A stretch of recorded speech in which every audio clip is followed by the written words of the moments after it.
A nation in crisis. Ladies and gentlemen, that is Zimbabwe for you. Zimbabwe is in dire need of a factory reset. At least that's the warning from social justice advocate Ruben Mbofana. And he's not wrong. Because, let's face it, when criminals, fraudsters, and economic saboteurs have unfettered access to the highest offices in the land, while honest, hard-working citizens are left to fend for themselves, something is seriously broken. But of course, this is Zimbabwe, where the lines between villain and hero have been so blurred that young people now aspire to be the next big looter rather than being an actual contributor to society and the economy in general. Mbofana, in a speech that should make certain people in high places very uncomfortable, called out this national sickness, the disturbing trend of welcoming and honoring criminals as if they were model citizens.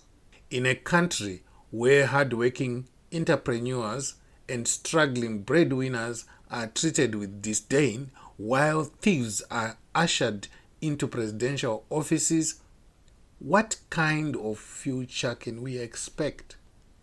He doesn't mince his words when he asks, how can we have a country where makororo, thieves, are placed on a pedestal? And really, that's the question every Zimbabwean should be asking. Why is it that those who have plundered state resources, looted public funds, and impoverished the nation are the ones being celebrated?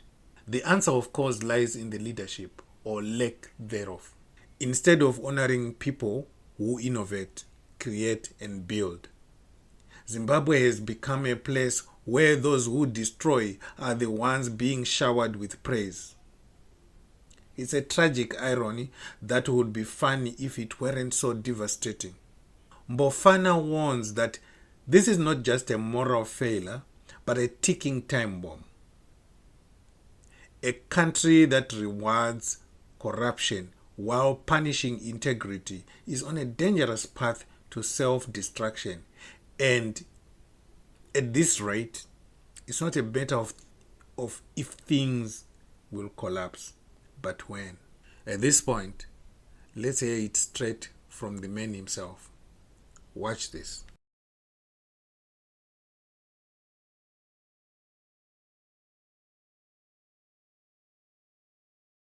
Inini sekuona kwangu, our country needs a serious reset. Yekuti factory reset yepamafoni yeah. Because what we are seeing now is very disturbing. We cannot have a country where makororo, thieves, criminals are the ones that are idolized, are the ones that are placed on the pedestal, are the ones that are actually welcomed in the highest offices on the land. Where does that take us as a country? Surely, how can our children now grow up idolizing Mbavane makororo kuti no, I want to be like that guy. That is my hero. When I are to meet vakuru ava venyika. No. We have to reset. We have to reset. Otherwise, we have corrupted our country as a whole. The very fabric of our society, of our country, is now corrupted. We need to respect hard work, honest hard work. We need to respect those people who are struggling to fend for their families, as hard as it is, but they are succeeding. Those are the people. We need inventors, innovators, people who are genuinely developing our country. Those are the people that need to be venerated. Those are the people that need to be honored. Not we have now taken our country at a very dangerous place, and anytime it might implode because of what we are doing. We cannot afford to honor, idolize, respect criminality. Disturbing, right? But also not surprising. This is the Zimbabwean reality, where the real criminals aren't the ones sneaking around in the shadows, but the ones sitting in plush offices, rubbing shoulders with the highest powers in the land. It's a system that has turned governance into a free-for-all, where those with most money, stolen or otherwise, call the shots, while the honest masses are left to suffer in silence. Mbofana speaks of a society where young people now look up to looters as role models. And why wouldn't they? When the people driving flashy cars, building mansions, and making headlines for their success, in quotation marks, are the ones who have drained public coffers dry. What lesson does that teach? Hard work? Honesty? Accountability? Please. Those values have been tossed aside like last week's propaganda newspapers. Instead, we now live in a country where corruption is the fastest route to success and the only crime is getting caught. But Mbofana's warning isn't just a philosophical rant. It's a red alert. Zimbabwe is on a knife edge, and this glorification of criminality isn't just morally bankrupt, it's politically and economically suicidal. A nation built on stolen wealth and empty promises cannot sustain itself forever. Sooner or later, people will reach their breaking point. And when that happens, the consequences will be very explosive. The system is playing with fire. And history has shown that when people finally decide that they have had enough, no amount of stolen riches or high-ranking connections can shield the guilty from what's coming. Of course, the regime would prefer people ignore voices like Mbofana's. They would rather Zimbabweans continue to be distracted by their daily struggles, too exhausted to question why the country has become a paradise for looters and a nightmare for everyone else. But the truth is out there. And thanks to bold voices like his, it's getting harder and harder to silence. We can count on our fingers where real investors have actually visited the president, where our local investors strive masiwa. CEOs of our local companies have even had to shake hands with our president. Those people that drive the economy, those people who face the daily struggles of the ordinary person on the street. You need to talk to CEOs of OK. You need to talk to CEOs of Pick and Pay. You need to talk to the champions of industries in your country. Talk to the CEO of Olivin Industries, of Red Seal, National Foods, and so forth. And strategize a way to bring back the failing economy. Get their ideas, get their buy-in, and see where businesses are struggling and how the businesses can be helped. Spending time with people whose businesses are stealing money from the coffers of the government, money that has been generated by the same economy that you're ignoring, isn't in any way helping the nation.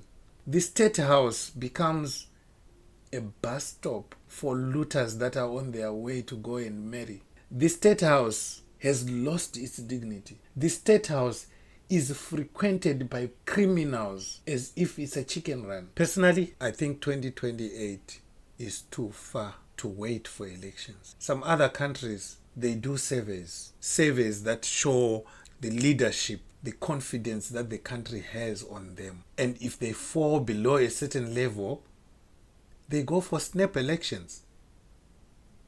Just so that you can find out whether the people still love you or not. In Britain, they do that. How many prime ministers have changed hands in Britain over the past 5 years? And people resign because their policies, people do not like their policies. And then they find out that people don't like their policies, so they have to go. But in Zimbabwe, no.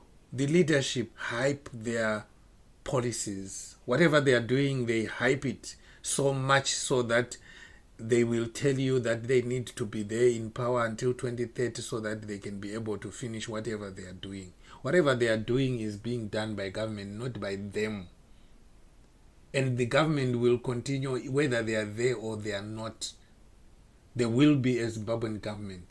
whatever vision 2030 that was put in place, if it was put in place by sane people, and if it's a good vision, then that vision can be run by the nation, by Zimbabwe, by the Zimbabwean government. Whichever government is there will run it. The electrification of the Harare to Gweru railway, that was planned long ago in Smith's time.